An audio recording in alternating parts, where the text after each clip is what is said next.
ಅನಂತ ಪ್ರಭು ಅವರೇ, ಒಂದು ಪ್ರಶ್ನೆ ಇತ್ತು ನನಗೆ. ಈಗ ಪೇರೆಂಟ್ಸ್ ಅಕಸ್ಮಾತ್ ಒಂದು ಶೋ ನೋಡ್ತಾ ಇದ್ರೆ ಅಥವಾ ಯಾರಾದರೂ ಸಾಫ್ಟ್ವೇರ್ ಜನ ನೋಡ್ತಾ ಇದ್ರೆ ಏನೋ ಕಲಿಬೇಕು ಅಂತ ನೋಡ್ತಾ ಇದ್ದಾಗ ಎಥಿಕ್ಸ್ ಅಂತ ಇದೆ, ಗವರ್ನೆನ್ಸ್ ಅಂತ ಇದೆ. ಅಂದರೆ ಇಲ್ಲಿ ಡಿಸಿಷನ್ ವಿಚಾರದಲ್ಲಿ ಕಂಪನಿಗಳು ಏನೋ ಒಂದು ಡಿಸಿಷನ್ ಮಾಡಿದಾಗ ಅದನ್ನು ವೆರಿಫೈ ಮಾಡಲಿಕ್ಕೆ ಸರಿಯಾಗಿದೆಯಾ, ಕಾನೂನಾತ್ಮಕವಾಗಿದೆಯಾ ಅಂತ ವೆರಿಫೈ ಮಾಡಲಿಕ್ಕೂ ಮನುಷ್ಯರು ಬೇಕಾಗ್ತಾರಲ್ಲಿ. ಇದ್ರ ಬಗ್ಗೆ ಕೂಡ ನಾವು ಯೋಚನೆ ಮಾಡಬೇಕು ಅಂತ ಒಂದು ಸಬ್ಜೆಕ್ಟ್ ಬರುತ್ತೆ ಇಲ್ಲಿ. ಏಜೆಂಟಿಕ್ ಇಂಜಿನಿಯರಿಂಗು, ಸೈಬರ್ ಸೆಕ್ಯೂರಿಟಿ ಬರುತ್ತೆ. ಯಾರೋ ನಿಮಗೆ ಸೈಬರ್ ಥ್ರೂ ಇಟ್ಕೊಂಡು ಒಬ್ಬ ಹ್ಯಾಕ್ ಮಾಡ್ತಾನೆ ಅಂದರೆ ಸೆಕ್ಯೂರಿಟಿ ಮಾಡೋಕ್ಕೊಂದು ಬೇಕಲ್ಲ, ಅದಕ್ಕೆ ಎಲ್ಲಿ ಜಾಬ್ ಆಪರ್ಚುನಿಟೀಸ್ ಹೇಗಿರ್ತವೆ ಅಂತ ಒಂದು ಕ್ವಶನ್ ಇತ್ತು ನಂದು. ಪ್ರಾಂಪ್ಟ್ LLM ಇಂಜಿನಿಯರಿಂಗು, ಈ ವಿಚಾರದಲ್ಲಿ ಯಾವ ರೀತಿಯಲ್ಲಿ ಜಾಬ್ ಆಪರ್ಚುನಿಟಿ ಸಿಗಬಹುದಾಗತ್ತೆ ಭಾರತೀಯರಿಗೆ ಅಥವಾ ನಮ್ಮ ಕರ್ನಾಟಕದವ್ರಿಗೆ ಅಂತ. Sir, I'm unable to hear. I'll get back to you. Okay, ಅಂದರೆ ಈಗ ಅನಂತ್ ಪ್ರಭು ಅವರೇ, ನನ್ನ ಪಾಯಿಂಟ್ ಈಗ ಕೇಳಿಸ್ತಾ ಇದೆಯಾ? ನನ್ನ ವಾಯ್ಸ್ ಕೇಳಿಸ್ತಾ ಇದೆಯಾ? ಈಗ ಕ್ಲಿಯರ್ ಇದೆ. ಈಗ ವಿಚಾರದಲ್ಲಿ ಎಥಿಕ್ಸ್ ಮತ್ತೆ governance, agentic engineering, cyber security, prompt or LLM engineering, ಇಂಥ ಫೀಲ್ಡ್, ರೋಬೋಟಿಕ್ಸ್ ಅಂಡ್ LOT, ಇಂಥ ಫೀಲ್ಡ್ಗಳಂತ ಬಂದಾಗ ಅದರಲ್ಲಿ ಆಪರ್ಚುನಿಟಿ ಜಾಸ್ತಿ ಆಗುತ್ತೆ. ಸುರಭಿ ಅವರಾಗಲೇ ಹೇಳ್ತಾ ಇದ್ರು, ಜಾಬ್ ಕಿತ್ಕೊಳ್ಳಲ್ಲ, ಜಾಬ್ನ ಸ್ವರೂಪಗಳು ಬೇರೆ ಆಗಬೇಕಾಗತ್ತೆ, ಅಥವಾ ಅಪ್ ಸ್ಕಿಲ್ಲಿಂಗ್ ಸ್ವಲ್ಪ ಚೆನ್ನಾಗಿ ಆಗ್ಬಿಟ್ರೆ ಅದನ್ನ ನಾವೇ ಗ್ರ್ಯಾಬ್ ಮಾಡಬಹುದು ಅಂತ ಹೇಳಿ.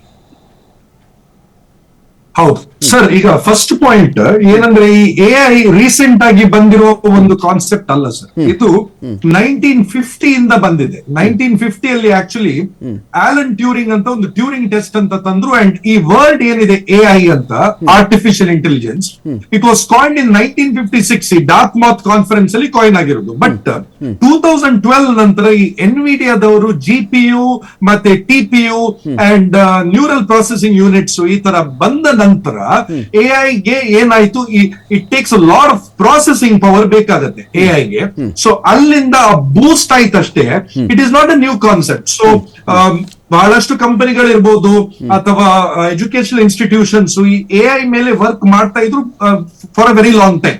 ಸೊ ನೀವು ಹೇಳಿದ ಪ್ರಕಾರ ಈ ರಿಯಾಕ್ಟಿವ್ AI ಇರ್ಬೋದು, generative AI, ಏಜೆಂಟಿಕ್ AI, autonomous AI, adaptive AI. So AI ದಲ್ಲಿ there are many types. Multimodal AI ಅಂದ್ರೆ, ಫಾರ್ ಎಕ್ಸಾಂಪಲ್, ಈಗ ನಾವು ಏನ್ ಮಾಡ್ತೇವೆ, ಚಾಟ್ GPT ಗೆ ಏನೋ ಒಂದು ಇನ್ಪುಟ್ ಕೊಡ್ತೇವೆ, ಒಂದು ಇಮೇಜ್ ಬರುತ್ತೆ ಅಥವಾ ಒಂದು ವಿಡಿಯೋ ಬರುತ್ತೆ. ಬಟ್ ಮಲ್ಟಿ ಮೋಡಲ್ ಅಲ್ಲಿ it can process everything at a time.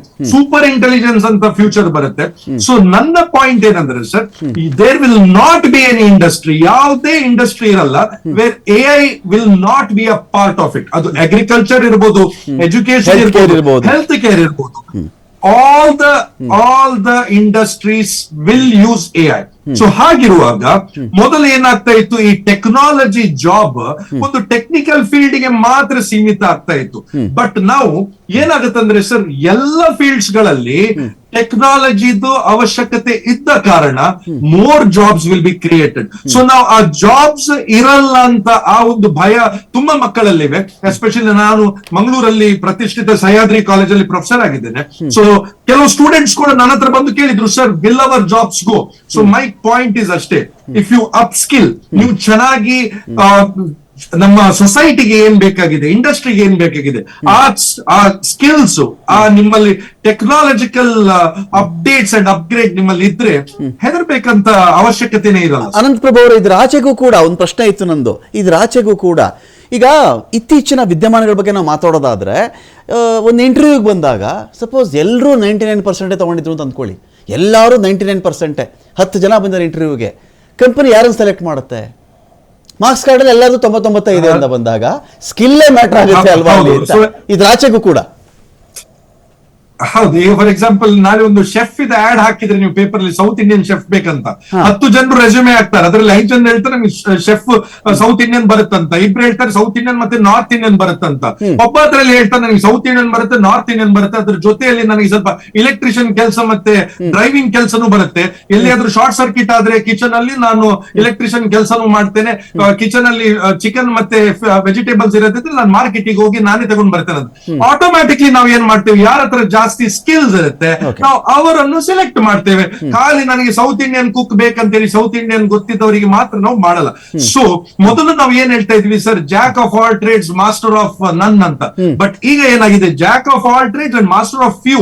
ನಮ್ಗೆ ಒಂದು ಫೀಲ್ಡ್ ಅಲ್ಲಿ ಮಾತ್ರ ಅಲ್ಲ, 2-3, because it is an era of interdisciplinary studies. ಈಗ ನೀವು ನೋಡಿದ್ರೆ ಸರ್, ಈಗ ಡ್ರೋನ್ ನೋಡ್ಬೋದು, ರೋಬೋಟ್ಸ್ ನೋಡ್ಬೋದು, ಇದಕ್ಕೆಲ್ಲ ನಾವು ಮೆಕಾಟ್ರಾನಿಕ್ಸ್ ಅಂತ ಕರಿತೇವೆ. ಅದರಲ್ಲಿ ಮೆಕ್ಯಾನಿಕಲ್ ಇದೆ, ಇಲೆಕ್ಟ್ರಾನಿಕ್ಸ್ ಇದೆ, ಕಂಪ್ಯೂಟರ್ ಸೈನ್ಸ್ ಇದೆ. ಮೊದಲು ಒಂದು ಡೊಮೇನ್ ಅಲ್ಲಿ ನೀವು ಎಕ್ಸ್ಪರ್ಟ್ ಆಗಿದ್ರೆ ಸಾಕಾಗ್ತಾ ಇತ್ತು, ಬಟ್ ಈಗ we should be inter disciplinary. ಅದಕ್ಕೋಸ್ಕರ ನ್ಯೂ ಎಜುಕೇಶನ್ ಪಾಲಿಸಿಯಲ್ಲಿ ಅವರು ಏನ್ ಮಾಡಿದ್ದಾರೆ ಅಂದ್ರೆ, ಮೇಜರ್ ಮತ್ತೆ ಮೈನರ್ ಕಾಂಬಿನೇಷನ್ ಅಂತ ಸ್ಟಾರ್ಟ್ ಮಾಡಿದ್ದಾರೆ. ಎಲ್ಲ ಸಬ್ಜೆಕ್ಟ್ಸ್ ಅಲ್ಲಿ, ಎಲ್ಲ ಕೋರ್ಸಸ್ ಗಳಲ್ಲಿ major and minor or specialisation ಅಂತ ಬಂದಿದೆ. ಆಲ್ಸೋ ನಮ್ಮ ಎಜುಕೇಶನ್ ಡಿಪಾರ್ಟ್ಮೆಂಟ್ UGC ಈಗ it has permitted a student to study 2 degrees at the same time. ಮೊನ್ನೆ ನಾನೊಬ್ಬ ಸ್ಟೂಡೆಂಟ್ ಗೆ ಸಿಕ್ಕಿದೆ, ನಾನು ಅವನ ಹತ್ರ ಕೇಳಿದ್ದೆ, ನೀನ್ ಏನ್ ಕಲಿತಾ ಇದೆಯಾ ಅಂತ. ನಾನು ಫಿಸಿಯೋಥೆರಪಿ ಮಾರ್ನಿಂಗ್ ಕಾಲೇಜ್ ಅಲ್ಲಿ ಮಾಡ್ತಾ ಇದ್ದೇನೆ, ಆನ್ಲೈನ್ ಅಲ್ಲಿ ನಾನು BSc ಫುಡ್ ಅಂಡ್ ನ್ಯೂಟ್ರಿಷನ್ ಮಾಡ್ತಾ ಇದ್ದೇನೆ ಅಂತ ಹೇಳಿದ. ಯಾಕಂತ ಕೇಳುವಾಗ, ಯಾರು ವೀಕ್ ಇರ್ತಾರೆ ಅವರಿಗೆ ನೋವು ಇರುತ್ತೆ ಸರ್, ಆ ನೋವನ್ನು ನಾನು ಫಿಸಿಯೋಥೆರಪಿ ಮೂಲಕ ನಾನು ಸರಿ ಮಾಡ್ತೇನೆ, ವೀಕ್ ಇದ್ದವರನ್ನು ಸ್ಟ್ರಾಂಗ್ ಮಾಡ್ಲಿಕ್ಕೆ ನಾನು ನ್ಯೂಟ್ರಿಷನಿಸ್ಟ್ ಆಗಿ ನಾನು ಪ್ರಿಸ್ಕ್ರಿಪ್ಷನ್ ಕೊಡ್ತೇನೆ ಅಂತ ಹೇಳಿದ. ಸೊ ಬೇಸಿಕಲಿ ಈಗ ಏನಾಗ್ತಾ ಇದೆ ಅಂದ್ರೆ, ಜಾಸ್ತಿ ಸ್ಕಿಲ್ ಸೆಟ್ಸ್ ಇರಬೇಕು. ಅದಕ್ಕೋಸ್ಕರ ಕಾಲೇಜಸ್ ಏನ್ ಮಾಡ್ತಾ ಇದ್ದಾರೆ, ಸ್ಟೂಡೆಂಟ್ಸ್ ಗೆ ಇಂಟರ್ನ್ಶಿಪ್ ಮಾಡಿ ಅಂತ ಕಂಪಲ್ಸರಿಯಾಗಿ ಇಂಟರ್ನ್ಶಿಪ್ ಮಾಡಬೇಕು ಅಂತ ಮ್ಯಾಂಡೇಟ್ ಮಾಡಿದ್ದಾರೆ. ಕಂಪಲ್ಸರಿಯಾಗಿ ನೀವು ಸ್ಕಿಲ್ಸ್ ಮಾಡಬೇಕು, ಮೈಕ್ರೋ ಮಾಸ್ಟರ್ಸ್ ಪ್ರೋಗ್ರಾಮ್ಸ್ ಮಾಡಬೇಕು. ಅದರ ಜೊತೆಯಲ್ಲಿ ಆನರ್ಸ್ ಅಂತ ಈಗ ಪ್ರೋಗ್ರಾಮ್ ಬಂದಿದೆ. ಮೊದಲು ಖಾಲಿ BCA, BA, BSc ಪ್ರೋಗ್ರಾಮ್ಸ್ ಇತ್ತು, ಈಗ BSc ವಿತ್ ಆನರ್ಸ್ ಅಂತ ಬಂದಿದೆ, where you are studying more. So basically ನಾವು ಎಷ್ಟು ಸ್ಕಿಲ್ಸ್ ನಮ್ಮ ಹತ್ರ ಇರುತ್ತೆ, also with the technical skills, Ananth, the market is all open for everybody. ಇದೇ ಫೇಸಲ್ಲೇ ಇನ್ನೊಂದು ವಿಷಯ ಕೇಳಬೇಕಾಗಿತ್ತು. ಅದೇನೋ ಬೈಟ್ ಕ್ಯಾಮ್ ಅಂತೇನೋ ಬಂದಿದೆಯಂತೆ, ಆ ಥರದ್ದೇನೋ ಡೆವಲಪ್ ಆಗಿದೆಯಂತೆ ಥ್ರೂ AI. ಅದರಲ್ಲಿ ಸಿನಿಮಾಗಳ ನಿರ್ಮಾಣ ಮಾಡಬಹುದು ಅಂತ. ನಿಮ್ಗೆ ಹೇಳ್ಬಿಟ್ರೆ ಹಳೆ ಸಿನಿಮಾ ಬೇಕಾದ್ರೆ ಮತ್ತೆ ರೀಕ್ರಿಯೇಟ್ ಮಾಡಬಹುದು, ಹೊಸ ಸಿನಿಮಾ ಬೇಕಾದ್ರೂ ಮಾಡಬಹುದು ಅಂತೇಳಿ ಹಾಲಿವುಡ್ ಲೆವೆಲಿಂದಾನು ಕೂಡ, ಚೈನಾ ಮೂಲದದ್ದು, ಇದೆಲ್ಲ ಬ್ಯಾನ್ ಮಾಡಿ ಅಂತ ಬರ್ತಿದೆ ಅಂತ ಹೇಳಿ. ಸಿನಿಮಾದು ಹೇಳಿಬಿಡಿ, ಹಾಗೆ ನಮ್ಮ ಫೀಲ್ಡ್ದು ಸ್ವಲ್ಪ ಮಾತಾಡ್ಬಿಡಿ ಅಂತ. ಸರ್, ಈಗ ಏನಾಗ್ತಾ ಇದೆ, ಆಕ್ಚುಲಿ ನೀವು ನೋಡಿರ್ಬೋದು, ನಿರ್ಮಲಾ ಸೀತಾರಾಮನ್ ವಿಡಿಯೋ ಇರ್ಬೋದು, ನಾರಾಯಣ ಮೂರ್ತಿ ಅವ್ರದ್ದು ವಿಡಿಯೋ ಇರ್ಬೋದು, ಇನ್ವೆಸ್ಟ್ ಮಾಡಿ ಇದರಲ್ಲಿ 10,000 ಹಾಕಿ ನಿಮ್ಗೆ ನಾವು 50,000 ರೂಪಾಯಿ ಒಂದು ವಾರದಲ್ಲಿ ಕೊಡ್ತೇವೆ ಅಂತ ಡೀಪ್ ಫೇಕ್ ಅಂತ ಕರಿತೇವೆ ಅಲ್ವಾ.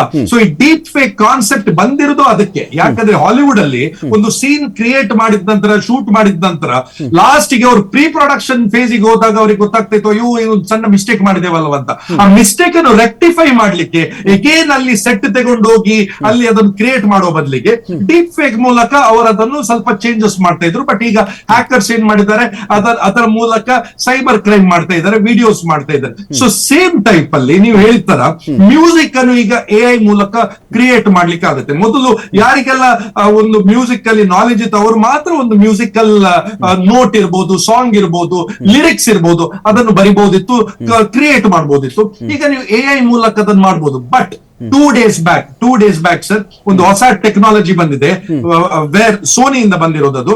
ಅದರಲ್ಲಿ ನೀವು ಯಾವುದೇ ಈ ತರ AI ಜನರೇಟೆಡ್ ಮ್ಯೂಸಿಕ್ ಅನ್ನು ಇನ್ಪುಟ್ ತರ ಕೊಟ್ರೆ ಅದಕ್ಕೆ ಇಟ್ ವಿಲ್ ಟೆಲ್ ಯು ಯಾವ ಸಾಂಗ್ ಮೂಲಕ ಈ ಸಾಂಗ್ ಅನ್ನು ಅವ್ರು ಕ್ರಿಯೇಟ್ ಮಾಡಿರೋದಂತ. ಯಾಕಂದ್ರೆ AI basically needs data.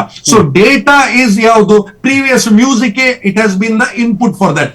So attribution rights ಈಗ ಏನ್ ಮಾಡ್ತಾ ಇದೆ ಅಂದ್ರೆ, ಅದು ಈ ಸಾಂಗ್ ಯಾವ ಸಾಂಗ್ ಮೂಲಕ ಕ್ರಿಯೇಟ್ ಆಗಿರೋದು ಅಂತ ಹೇಳಿ, those people will file attribution rights to you. And ನಿಮ್ಗೆ ಅವರು ನಿಮ್ಮ ಟ್ರೇಡ್ ಮಾರ್ಕ್ ಅಥವಾ ಕಾಪಿ ರೈಟ್ ನಾವು ಹೇಗೆ ಉಲ್ಲಂಘಿಸಿದ್ರೆ ಏನ್ ನಮ್ಗೆ, ಪೇಟೆಂಟ್ ಉಲ್ಲಂಘಿಸಿದ್ರೆ ಏನ್ ನಮ್ಗೆ ಪ್ರಾಬ್ಲಮ್ ಆಗುತ್ತೆ, ಸೇಮ್ ಟೈಪ್ ಅಟ್ರಿಬ್ಯೂಷನ್ ಅಂತ ಈಗ ಒಂದು ಹೊಸ ಕಾನ್ಸೆಪ್ಟ್ ಬರುತ್ತೆ AI ಅಲ್ಲಿ. ಸೊ ನಾವು ಡೈರೆಕ್ಟ್ ಕಾಪಿ ಪೇಸ್ಟ್ ನಮ್ಗೆ ಮಾಡ್ಲಿಕ್ಕೆ ಆಗಲ್ಲ sir. We can only use it as an assistance, not as a replace. Fine.